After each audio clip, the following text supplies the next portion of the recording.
We will be discussing the peritoneum today. The peritoneum, like the pleura, like the pericardium, has two layers, parietal and distal. Parietal is lining. Already you have studied the anterior abdominal wall. It is lining the anterior abdominal wall from the inner side. Fascia transversalis, extraperitoneal connective tissue, and then peritoneum. Right? So now I want all of you to go in this state of imagination when we are doing this horizontal tracing. So here is the body wall and I am inside the body wall. So these two layers are coming from the side, inside the body. Two layers, and then they unite here and go on the liver. They unite here and go on the liver. So anterior abdominal wall and then liver. So what is that called? Falciform ligament. So when you look at the liver, you see these two layers. So what are these two layers? From the inner side of the anterior abdominal wall, they are lining, they are uniting now, going on the liver, going behind the liver, and from behind the liver, going to stomach. So covering the liver like this, going behind the liver, and then from there going to stomach. So here is the stomach.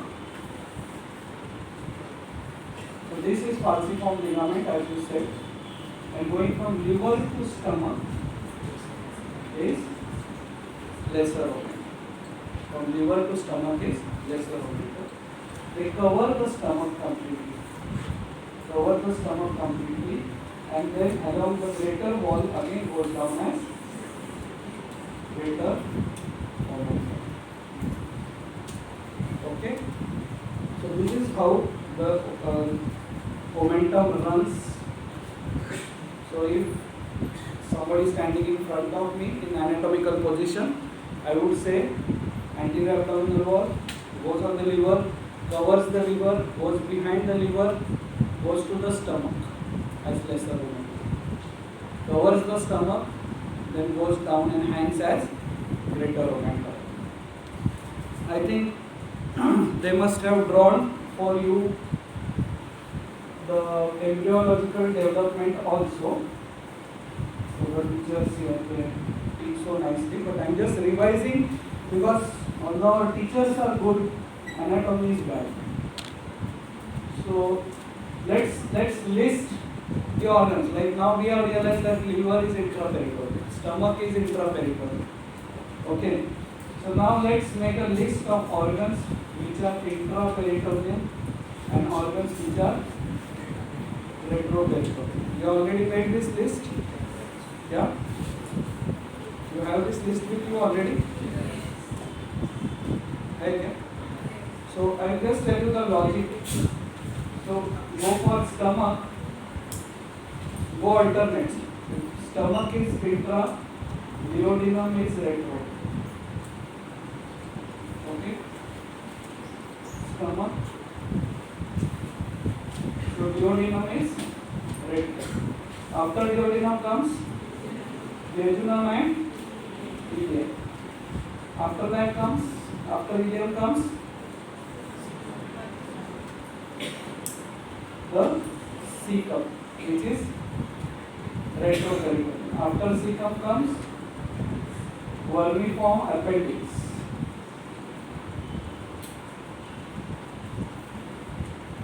Intra.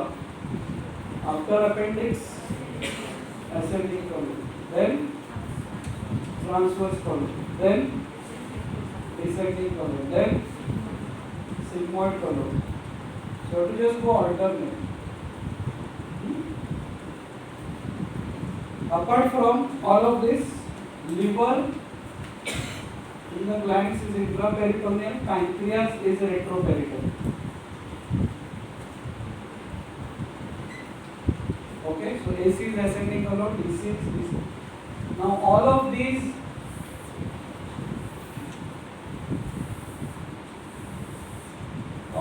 have a name. personalized name. Stomach has the name of the peritoneum changes with the organ. Stomach has omentum. So when we talk about omentum, it is peritoneum covering the stomach. Jejunum medium have mesentery. Vermiform appendix has mesoappendix.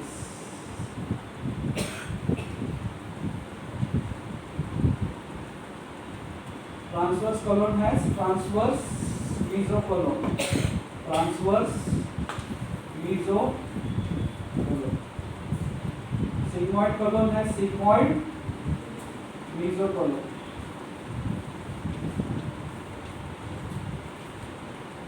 Okay.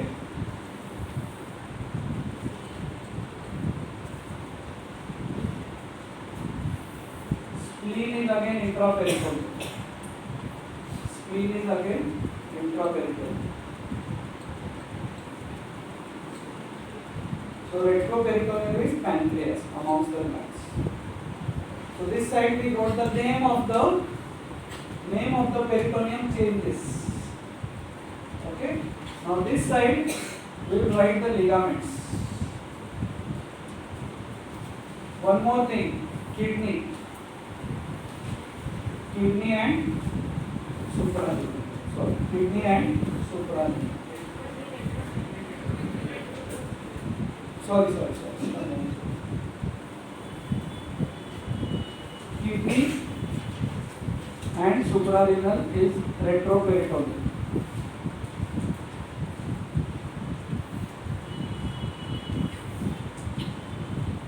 Kidney and suprarenal.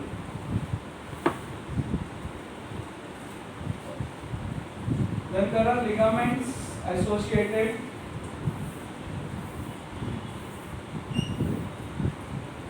with stomach and gastrosplenic ligament, then with spleen, lienorenal ligament. We will discuss all of this. Liver, falciform ligament, right? So there are some important ligaments associated. Even with spleen, there is a phrenicochoric ligament.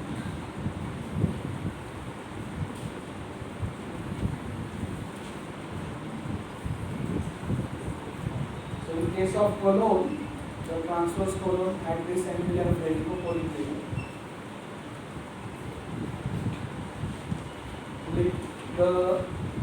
You just write it down right now because you will be studying it eventually. Jejunum medium we find ligament of Treitz. Ligament of Treitz.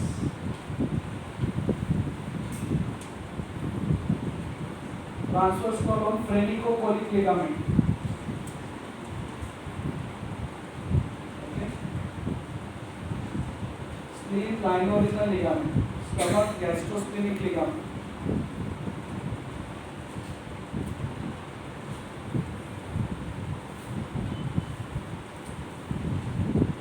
In case of liver, there are many other ligaments like coronary ligament, right triangular ligament, left triangular ligament.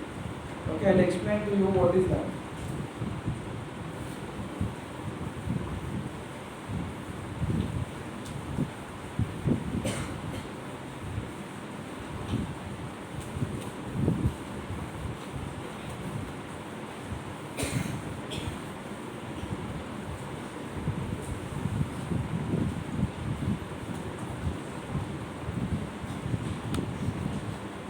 Quickly revising the embryology of the peritoneum. This is the gut section of the developing gut. This is stomach, ventral mesogastrium, dorsal mesogastrium.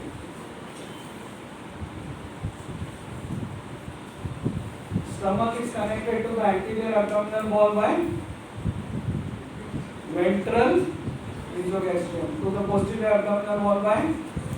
So this is ventral mesogastrium, this is dorsal mesogastrium. Are you with me towards the end? What happens next? Divyanshu, what is your name? Divyanshu. So this is how the stomach is connected to the anterior and posterior abdominal wall. Now in the ventral mesogastrium develops liver. In the ventral mesogastrium develops the, I am going little fast because madam has already taught. And in this dorsal mesogastrium develops the spleen. So here liver develops in the ventral mesogastrium, dorsal mesogastrium develops the spleen, this is stomach. That boy, where is your apron? Okay, boy next. So what is this now? Running from anterior abdominal wall to liver. Dorsal, this was ventral mesogastrium, liver has developed in between. This has divided ventral mesogastrium into two parts. Spleen has developed dorsal mesogastrium into two parts. Right? So liver has divided the ventral mesogastrium into two parts. This part running from anterior abdominal wall to liver is falciform ligament. Running from liver to stomach is lesser omentum. Okay? This is taught to you already. Running from stomach to spleen, name suggests gastrosplenic ligament plus two other structures. I'll tell you what are these two other structures. And running from spleen, and here is the developing kidney, the left side kidney, the right side kidney, is renal ligament. So spleen has divided this into two parts. What are these two parts? Two other words. Spleen has divided the dorsal mesogastrium into two parts. What are two parts? Gastrosplenic and so gastrosplenic plus 2. What are these plus 2? This you will be able to see only in a other section when you are looking from the front.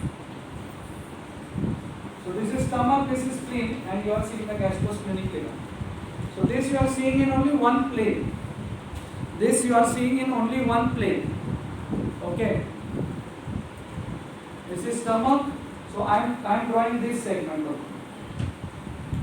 stomach and spleen, gastrosplenic ligament. But there is something which develops above, something which develops below. Something which develops above is running from stomach to diaphragm, gastrophrenic ligament.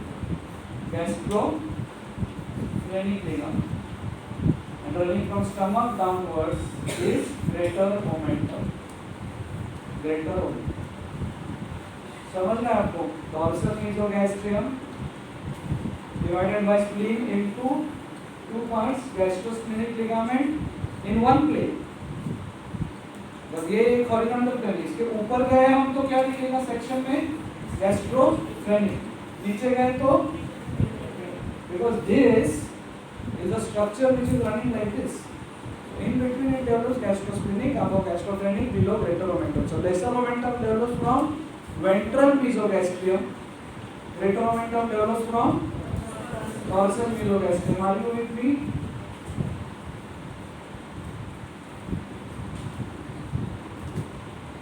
What is the other structure? That boy. Sure, sir. Last bench, middle boy. What is your name? Manthan. So what is the other component of the dorsal mesogastrium? ये तो हमने study किया. The other component is lienorenal. Lieno refers to spleen, renal refers to kidney. Now what happens is after some rearrangement of what was here, after some rearrangement, the liver goes to the right side. The liver goes to the right side. Right? And here right kidney, sorry, left kidney, right kidney. And going from here to the spleen. So this is spleen, this is liver, this is kidney, this is kidney.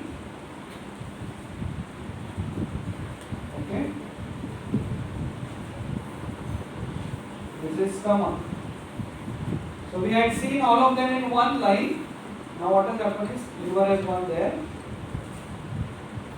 Stomach and spleen have come to the left side.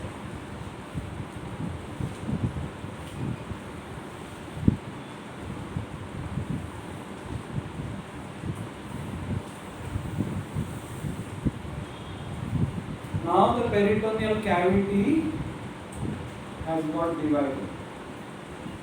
When initially the division was right and left half. Now what happens is the right half has gone behind the stomach and this is lesser sac. This is lesser sac and this whole thing is greater sac.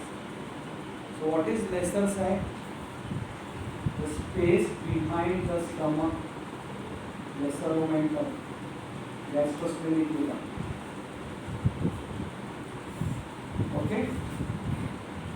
बाकी stomach के आगे, whatever is in front of stomach, anterior to stomach, and around the liver, and here everything is greater sac.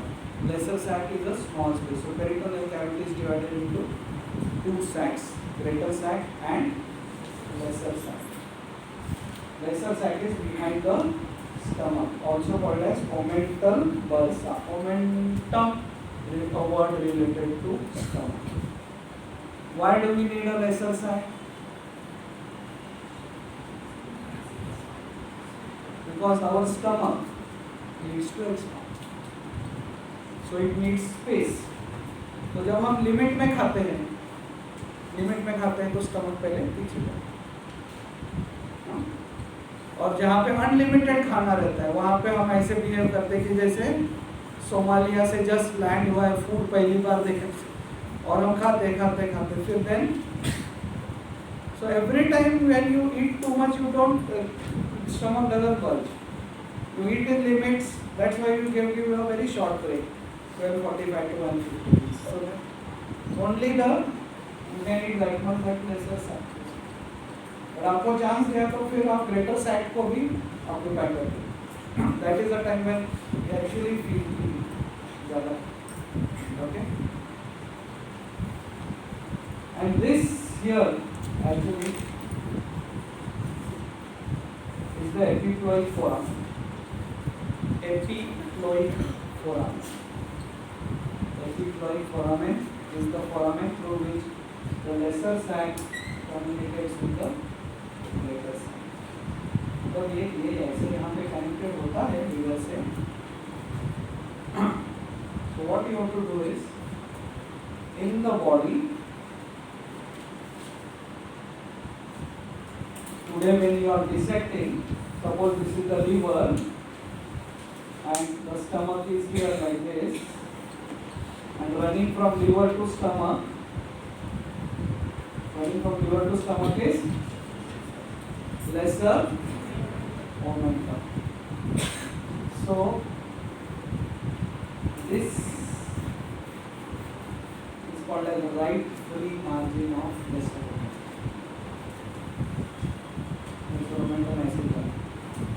तो आपको आपका finger यहाँ पे डाल के when you put your finger here and then go towards the left, you use the lesser sac. And that finger is now the epiploic foramen. Actually you will see like this structures. Okay. Then what all you have to feel today in today's dissection.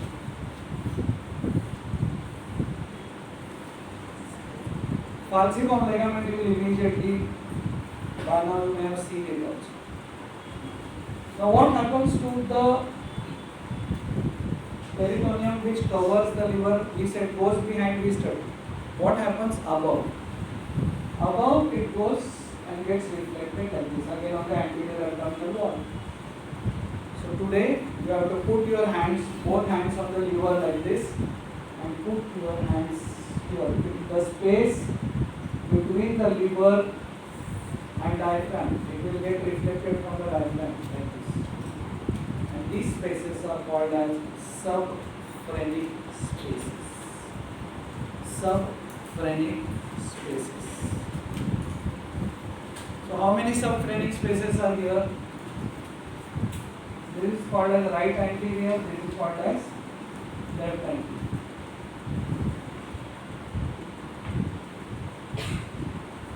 Okay. Because what happens is, I'm going to draw a diagram of liver and that time you will understand it better. अभी ये peritoneum anterior abdominal wall, it has come here, it has gone behind. It goes below also. It goes above also. So what goes above gets reflected like this. And what goes below, it also gets reflected. It's not that it is continuous. That means if I am the liver, the falciform ligament has come like this, gone behind and gone to stomach. Then it has gone up, and from here it gets reflected again on the anterior abdomen. And what went below has come up to here, and again it gets reflected here. So that means if I am looking behind the, come here. Now suppose this fellow is the liver. So the superior surface, it goes here like this and gets reflected, and whatever has come from this lower border over here, it does continuous over here. From here this also gets reflected. Okay. So that means there is one subphrenic space here, one here. Of course, because of the falciform ligament, there will be two this side and two this side. So now what happens on the right side is, suppose this person is the liver, what happens on the right side, it gets reflected over the kidney.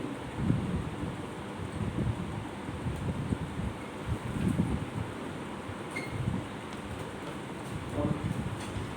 So that's the one. Bend your knees. Otherwise, stand on your knees. Suppose this is the kidney, this is liver. So what happens is the layer which comes from behind goes from here and goes on the kidney. So now I have a space between the liver and the kidney, and that is called as hepatorenal pouch or Morison's pouch. Okay? Which practically is the left posterior space. Right posterior space. So, right posterior space. And what is left posterior space? The lesser side. Lesser side. So how many spaces we have? Right anterior, left anterior, right posterior. Left posterior is nothing but lesser side. So for this,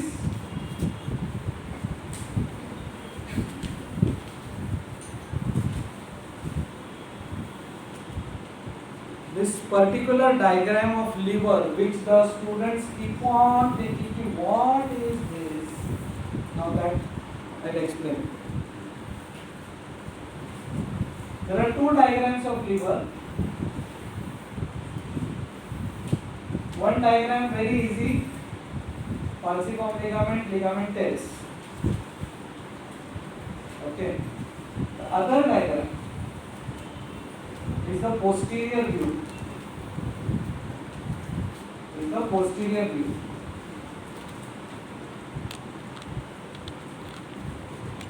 Unless you draw it 4 or 5 times, you will not remember what it is or how it is.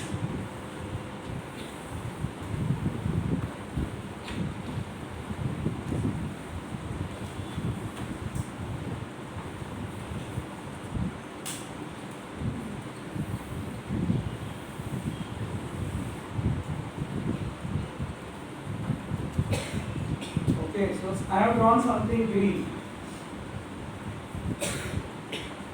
What are these? These are the lines of reflection of peritoneum.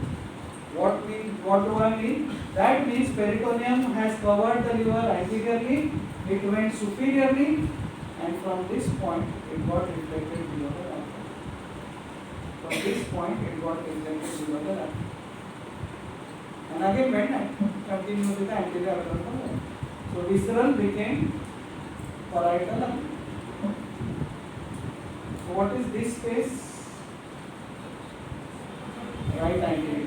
What is this space? Left anterior. Now what happens over here? So this also goes behind, and this from here gets reflected over the kidney. My hand is kidney. I am already posterior at the posterior side of the liver. So this peritoneum goes on the liver. So here in between is Morrison's pouch. Okay.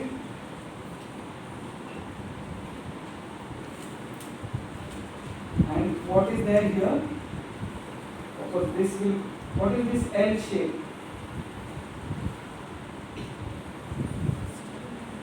This is fissure for ligamentum venosum. This is porta hepatis. Okay. So one layer has come like this. Other layer has come like this. Okay. One layer got reflected. The other layer has come here like this.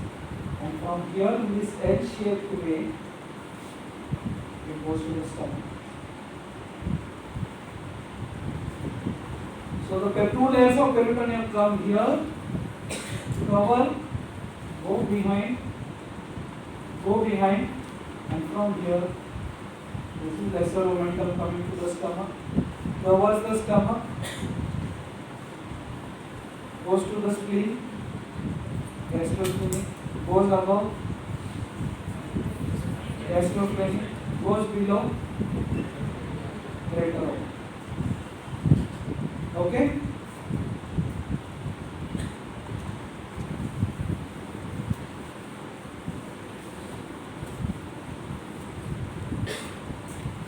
Now one more thing is let's look at a vertical reflection in a sagittal section.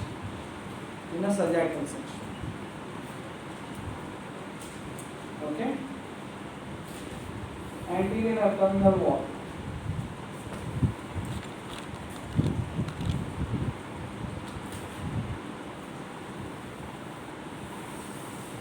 Anterior abdominal wall.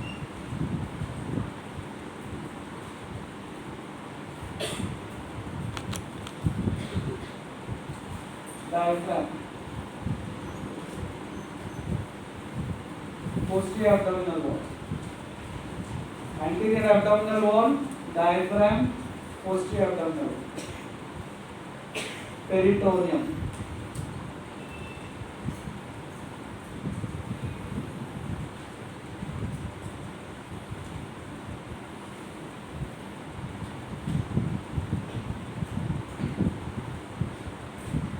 So here is liver.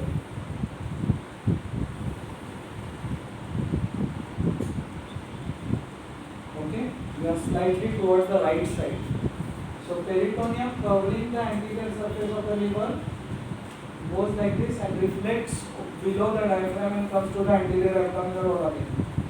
So here I find a space, subphrenic space. What do I name this space as? Right anterior.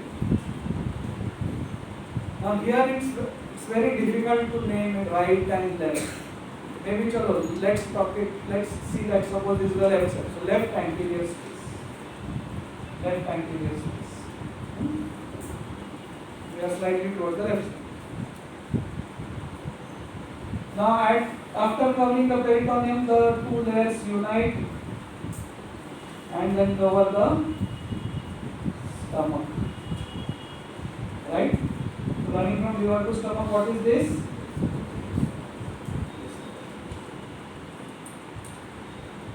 These layers unite along the greater omentum, along the greater border and go down. So what is this?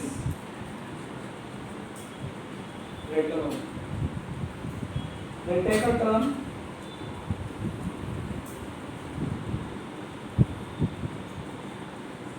take a turn, go to the posterior abdominal wall.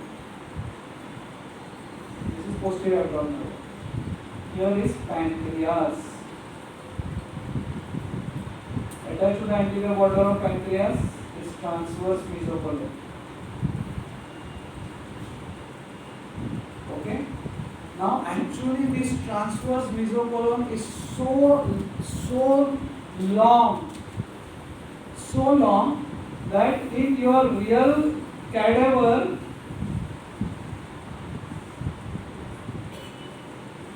you will actually find covering the stomach. Because it is huge. So you will find above the stomach like this, the transverse colon, because of the long size of the transverse. But in the diagram when we show it, we just show this is transverse. This is transverse colon. And what is this? Transverse mesocolon. You got it? So they normally name these layers as layer 1, layer 2. Layer 1 becomes continuous with layer 4, layer 2 becomes continuous with layer 3. So layer 4 goes here to the posterior abdominal wall. See, layer 1 continuous with layer 4 goes to the posterior abdominal wall, where pancreas is there, retroperitoneal, attached to anterior border of pancreas is transverse mesocolon. And it comes back to the pancreas, goes down, again goes ahead as mesentery. Again goes ahead as mesentery. So this is small intestine. So what is happening is the peritoneum, after covering the stomach, these are the two layers. Okay, has covered the liver. You agree to this? Gone to the posterior side of liver becomes lesser omentum, covers the stomach. Then comes to the greater curvature of the stomach. Now goes down. This is layer 1. This is layer 2. Goes down. Takes a turn. 2 becomes continuous with 3. 1 becomes continuous with 4. Now we are only talking about layer 4. 1 has become layer 4. Layer 4 goes to the posterior abdominal, gets attached to pancreas. From there comes ahead and becomes transverse colon. So suppose this is the posterior abdominal wall. Okay, so greater omentum, the layer 4 goes, hits the posterior abdominal wall, becomes transverse mesocolon, covers the transverse colon, again goes back to the posterior abdominal wall, becomes mesentery. After it becomes mesentery, it goes down. Now depends upon whether it's a male or female. Now if it is a male, then there is a bladder over here, and then there is a rectum over here. So this forms a rectovesical pouch. If it is a female, then there is uterus. So then there are two pouches, rectouterine pouch and a rectovesical pouch. Sorry, uterovesical pouch. Rectouterine, uterovesical pouch, depending on male or female. In females, because the fallopian tubes open into the peritoneal cavity. So peritoneal cavity is supposed to be open. Applied anatomy of the upper limb, adding itis. Itis means peritonitis. Why peritonitis is bad?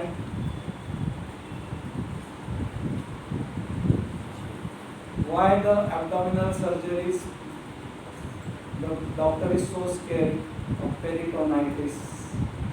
Because this peritoneum connects all the intraperitoneal organs. So once the peritoneum gets infected, it will go and infect all the organs. Okay, and that is called as silent abdomen, where the peritonitis has set in. The doctor with stethoscope is trying to feel for sounds of the bowel, of gas, nothing. See, our body, when we fall down, you must have fallen some time in your childhood. So then, thumb, कहाँ लगा है किसी को? Thumb, elbow, knee, ankle, बोलो क्या क्या किधर किधर लगा है? हाथ ऊपर में, हाँ, knee, yes, लगाएंगे सब, knee, ankle, elbow how many?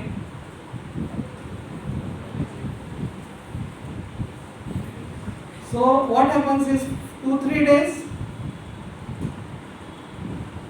movement is painful, sometimes movement does not happen also. Finger, body wants to give rest to that part. So once rest is given after 6-7 days. Now when the surgeon cuts the abdomen of a patient, body doesn't know whether it is a surgeon or a dacoit. Your dacoit also, body doesn't realize, surgeon. So intestine gets injured. You may have cut a part of intestine which is necrosed and saved the life of the patient. You may have removed the appendix, saved the life of the patient. But body, what does it say? I am cut. The intestine is cut. So now no functioning for next few days till the wound heals. So therefore, any patient operated on intestine, stomach, any part of the GI tract has to be kept nil by mouth. Patient cannot get up next day and say, oh I'm feeling good, yeah? Come on, get juice. No. Oh, bhook laga. No. Till what point? Till the point he doesn't, now this may appear funny, till the point he doesn't start passing gas. Going surgery department round, the doctor goes to patient after surgery. Gas pass kiya? Gas pass kiya? Gas pass kiya. Surgeon becomes very happy. See, this is how doctor's happiness is. Patient passes gas, doctor becomes happy. Because gas pass kiya means the bowel has started moving. And without gas pass kiya, without passing gas, the patient drinks juice, has food, then there will be stasis. Already the intestine is in trauma, and over and above we have given. So although in your life also, don't think you are a big stud, Captain America, whatever.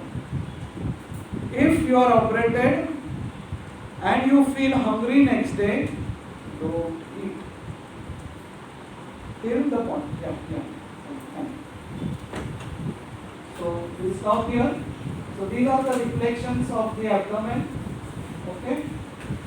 So, and as I tell you every time,